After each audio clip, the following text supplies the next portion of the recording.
తెలిసితే మోక్షము తెలియకున్న బంధము.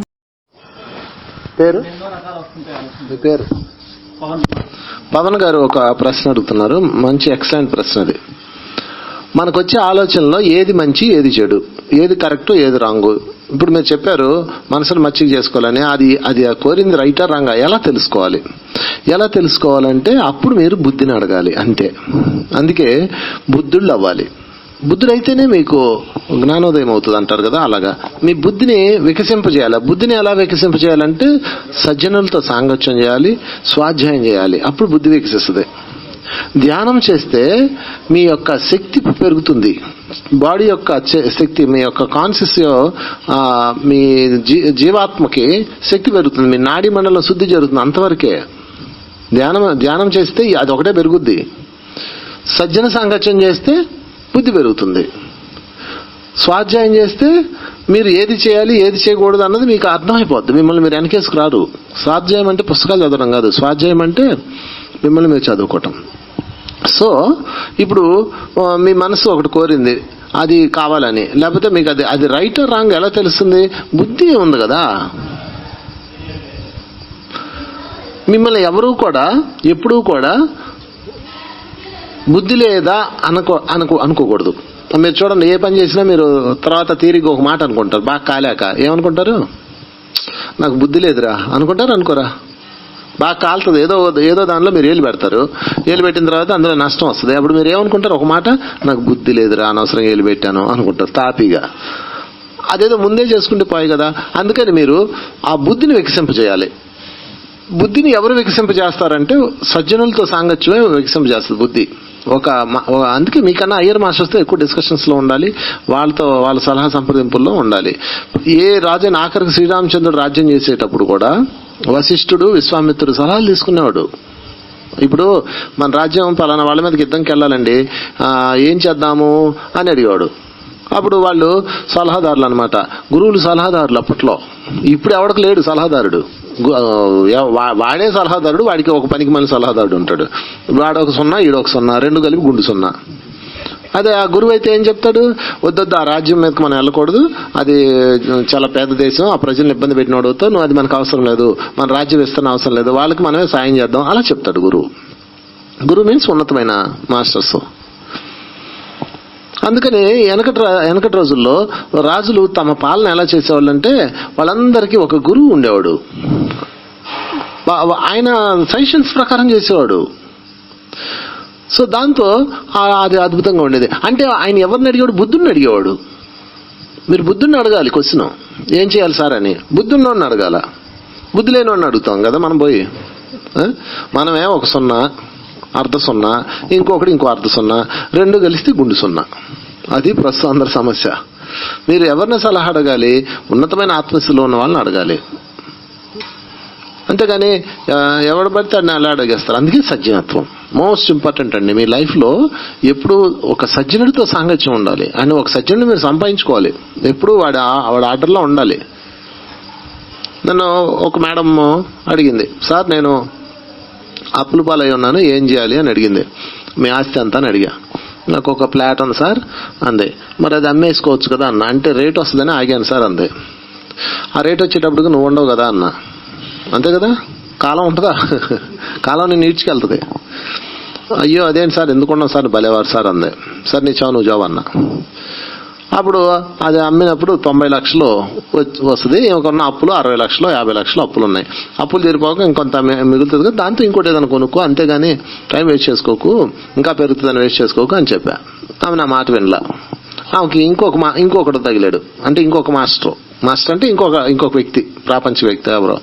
ఏమండి ఎందుకు అమ్ముతారు? ఆమె అమ్మదాని ముందు వెళ్తే ఎందుకు అమ్ముతారు, మీకేం పని లేదా, మంచి రేటు రాబోతుంది అని చెప్పి వాడు ఆమెను ఆపాడు. ఆపగానే ఆమె సరేలే అని చెప్పేసి ఇంకా చూద్దామని ఆగింది. ఈలోపు గందరగోళం అయిపోయి 90 లక్షలు కాస్త 45-50 లక్షలకు వచ్చేసింది. దామని పడిపోయింది. 6 నెలల్లో సంవత్సరం దాకా వెయిట్ చేసింది. సరే ఇంకొక ఎగ్జాంపుల్ చెప్తా.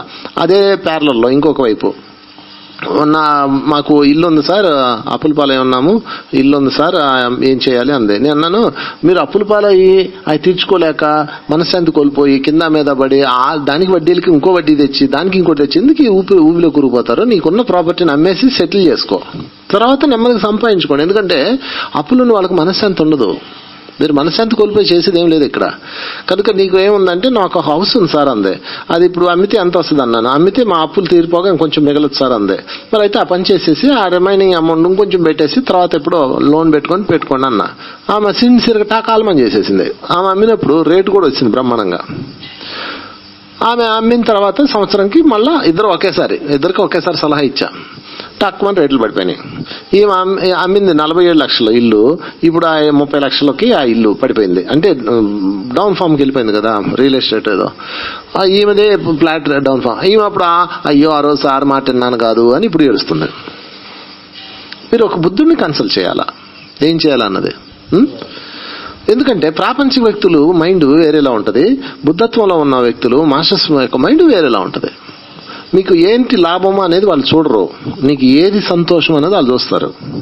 ఏది లాభం అనేది చూడండి. మన వ్యాపారమా నష్టం రావచ్చు కాక, నేను ఇచ్చిన సలహాలో నష్టం రావచ్చు, కానీ సంతోషం వచ్చింది అది మర్చిపోవద్దు. మీరు నేను సలహా అడిగితే నేను సంతోషం కలిగే సమాధానం ఇస్తాను. సంతోషం లేకుండా సంపద ఎందుకండి? అవునా కదండి? సంతోషం లేకుండా సంపద యూజ్లెస్. కనుక ఫైనల్గా ఈరోజు మనం ఏం చెప్పుకున్నాం, మన ఏది రైటు ఏది రాంగో ఎలా తెలుసుకోవాలంటే బుద్ధిని ఆశ్రయించాలి. మళ్ళీ చూడండి, వాడు చెప్పాడు కదా అని గుడ్డేటికి చేయకూడదు. కృష్ణుడు ఏం చెప్పాడు, భగవద్గీత అంతా చెప్పాక లాస్ట్ లో యదా ఇచ్చేసి తదాకురు అర్జున, చెప్పాల్సిందంతా చెప్పాను, ఇక నీ విచక్షణ ఉపయోగించు అన్నాడండి. చాలా ఇంపార్టెంట్ పాయింట్ ఇది. ఇందాక మనసుకి ఏం చెప్పుకున్నాం మనం, మచ్చిక చేసుకొని చెప్పాం. ఇప్పుడు బుద్ధికి ఏం చెప్తున్నావు, విచక్షణ. నేను చెప్పినా సరే నువ్వు అందులో దూకేసి నీకు బ్రహ్మాండం కలిగి వస్తుందని చెప్పినా నీ విచక్షణ నీకు చెప్పాలి. ఇక్కడ భగవంతుడు ప్రతి ఒక్కరికి ఒక ఖడ్గం ఇచ్చాడు, ప్రతి మనిషికి ఇచ్చాడండి. ఆ ఖడ్గం పేరేంటో తెలుసా, విచక్షణ అన్న ఖడ్గము. అందుకే కృష్ణుడు భగవద్గీత మొత్తం చెప్పి లాస్ట్ లో అర్జున నేను చెప్పానని యుద్ధం చేయొద్దు, నువ్వు ఇప్పుడు నీ విచక్షణ ఉపయోగించి యుక్త విచక్షణ జ్ఞానాన్ని ఉపయోగించు అంటాడు. యుక్తం అంటే యుక్తమైనది యుక్తం కానిది. నీ యొక్క విచక్షణ ఉపయోగించి నేను చెప్పింది విన్నావు, ఆ విన్నదాన్ని చెక్ చేసుకొని ఏది పర్ఫెక్ట్, ఏది లాభం, ఏది నష్టం ఆలోచించుకుని అప్పుడు చేయన్నాడండి. ఎంత బాగా చెప్పాడు చూడండి అక్కడ. ఆ విచక్షణ జ్ఞానం పేరే బుద్ధి అండి. చాలా మంది ఇప్పుడు ఆ బుద్ధి లేక గోయిందా అయి కొట్టారు. కొట్టండి చెప్పట్లు, ఎందుకు అనుమానంగా వస్తారు.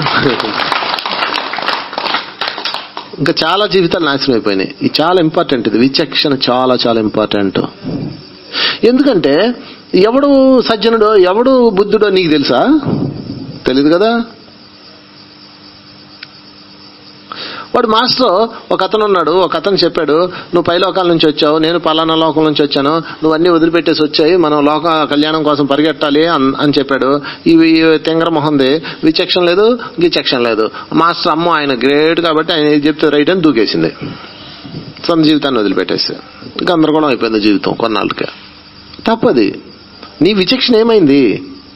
నేనేమంటానంటే ఎప్పుడు కూడా చెప్పేవాడిని తప్పు పట్టను, వినేవాడినే నేను తప్పు పడతా. చెప్పేవాళ్ళు 100 చెప్తారండి, మీ విచక్షణ లేదా? ఖచ్చితంగా ఉంది విచక్షణ. ఖడ్గం తీయండి, బయట తీయండి. అది ఎవరు చెప్పినా సరే గుర్తుపెట్టుకోండి. అందుకే విశ్వదాముడు ఏం చెప్పాడు, వినదగు వచ్చా శ్లోకం, వినదగునెవ్వరు చెప్పిన వినినంతనే వేగిరపడక వివరింపదగు కనికల్లా. అంటే నిజమా రైటా, సత్యమా అసత్యమా, పాజిటివా నెగిటివా. తర్వాత చిన్నప్పుడు వేమన పద్యాలు మనకు వచ్చాయి, మేము చదివి సాగకుండా కాపీ కొట్టిపోయి రాసాం. ఎవడైతే అలా చేస్తాడో ఆ మనుషుడు నీతిపరుడు. చాలా చాలా అద్భుతమైన శ్లోకం ఉందాం, దాన్ని అద్భుతమైన శ్లోకం. నాకు ఈ శ్లోకం ఎప్పుడూ గుర్తురాదు, ఎందుకంటే చిన్నప్పుడు నాకు ఎగ్జామ్లో వస్తే నేను కాపీ కొట్టా. అప్పుడు ఏదో గడిచిపోయింది, ఇప్పుడు కడవట్లేదు. ఇప్పుడు ఎక్కడ కొడతాను కాపీ?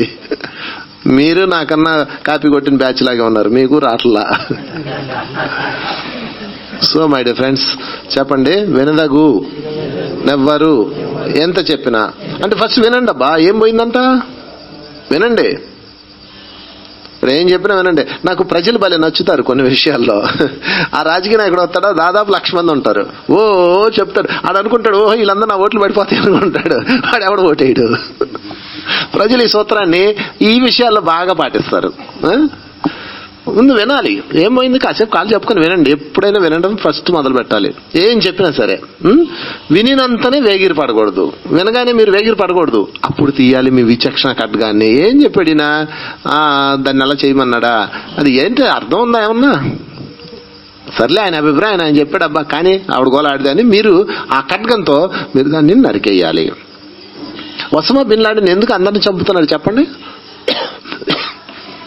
వాడికి చెప్పారు వాళ్ళ గురువులు, వాడికి ఒక గురువులు ఉంటారు కదా, చెప్పారు ముస్లిమేతరులందరినీ చంపేయి అని చెప్పారు.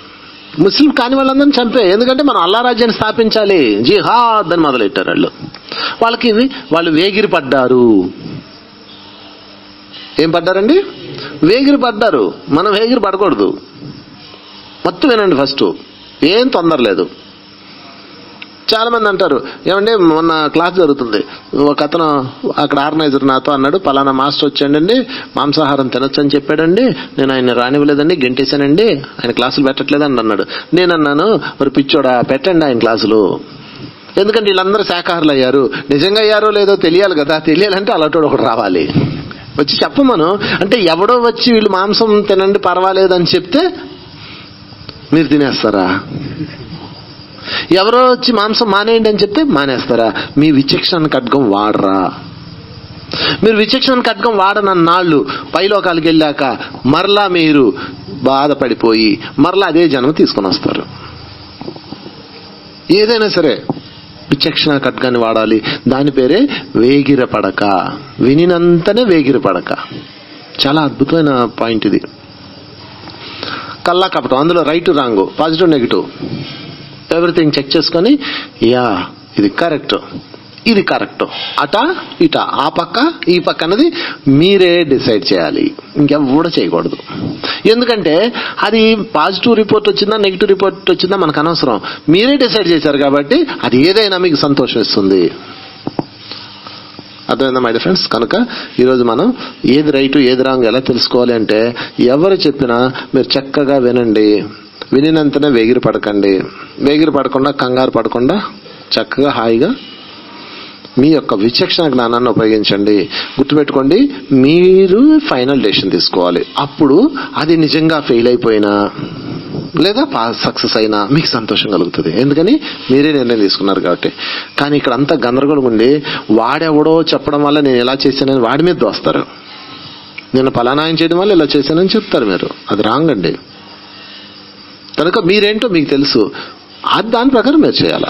ఓకే, చెప్పలు కొట్టేద్దాం ఈ ప్రశ్న కూడా.